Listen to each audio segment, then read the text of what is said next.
So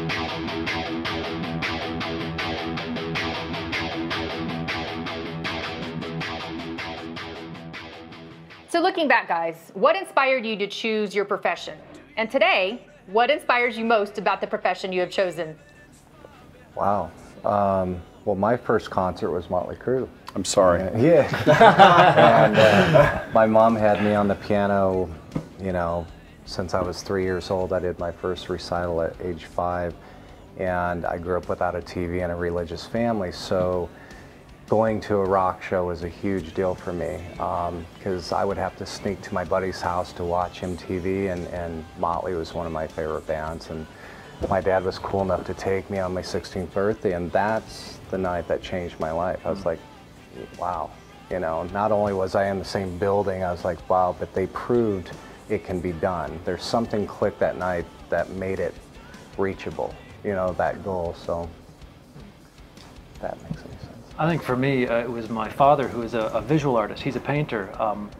And so as a kid, I grew up in a very artistic household where basically my dad, for a living, stretches canvases and slops paint on it. And he's basically a kid at heart. And, you know, as I was growing up, that was normal. The freedom to express yourself in any way you wanted, to express your emotions in a way that was going to last, that was going to, you know, last much long after that emotion was gone, it was just the norm for me. I think that's what made me get into songwriting, because when you express an emotion through music, you know, that lasts hopefully forever. You know, it's there long after we're gone, and it will continue to go on touching people. So for me, just watching my father, who is a very emotional and a very expressive person, doing that through a medium, you know, like art, was what made me realize that that was okay. You know, that was an okay thing to do as an adult. Yeah. And that's a good so gift for me, right it was there. my dad. Yeah. Yeah. I find for myself that I was drawn to both music and fashion at the same time. My grandmother, who raised me mostly with my grandfather, she was always sewing, always. And she used to wear the most outlandish outfits, probably very inappropriate. Crazy wigs and these bright orange with purple stripes, this crazy stuff. And we lived in Jerome, Idaho, 4,000 people. So like, definitely was, you know, a unique individual. And I loved spending time with her, and we would go down to, she would buy patterns and stuff. And I remember when I really started being drawn into fashion, I'd have her make me like bell bottoms and crazy shirts, and I was growing my hair out, and I was copying artists that I liked the way they looked, and kind of doing my own spin on it at the same time, just being sucked into music and not really having anything to do with it, because we're in Idaho. There was really no other people like my grandmother and then me. So, you know, I had to, you know, find a place where that was, and that was Seattle, and then eventually Los Angeles. And I found other like-minded people that were into this, you know, the same type of music I was into and style, and it all started to kind of grow from there. But once I found that family of creative people, that's when it really started to grow.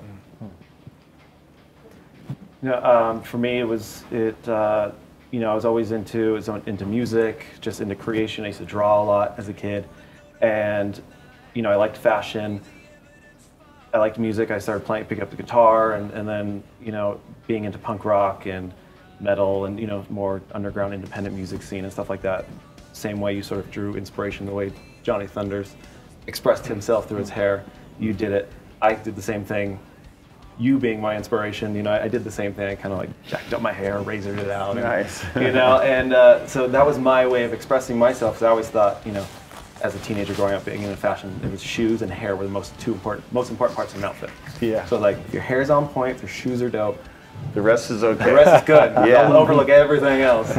So it was like, you know, expressing myself through hair, and then I didn't, you know, I did my hair for years myself, and I didn't, you know, give two thoughts about doing anyone else's hair until a friend of mine's like, hey, do my hair, we're going out tonight, going to some club or whatever, do whatever you want. And I'm like, why? I don't know what I'm doing. Why on earth would you want me to touch your hair, give you a new look, or trust me with that? And he's like, just, you know, I like what you do to you, do something. So I did, and it was instantly like, boom, I just found another media, you know, another avenue for my creation.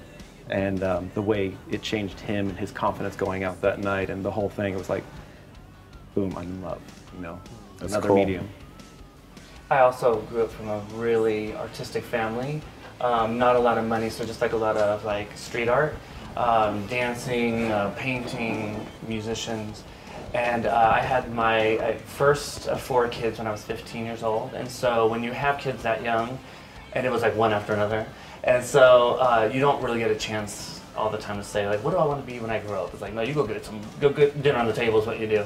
So mine, I actually didn't start until 26 years old, like when I started cosmetology school, but I just knew that I wanted to do something. I had office job after office job, and I'm such an expressive person, always have been, little punk rock kid.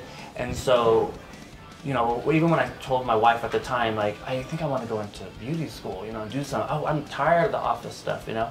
I remember she was like, what, a beauty school, like what? And it opened a whole new door for me. I wasn't even sure if I was going to be good at it.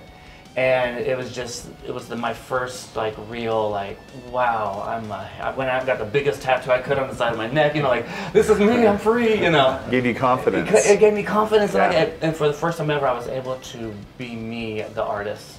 You know, you're always the dad first, you're always the provider, but I got to be the artist. Cool.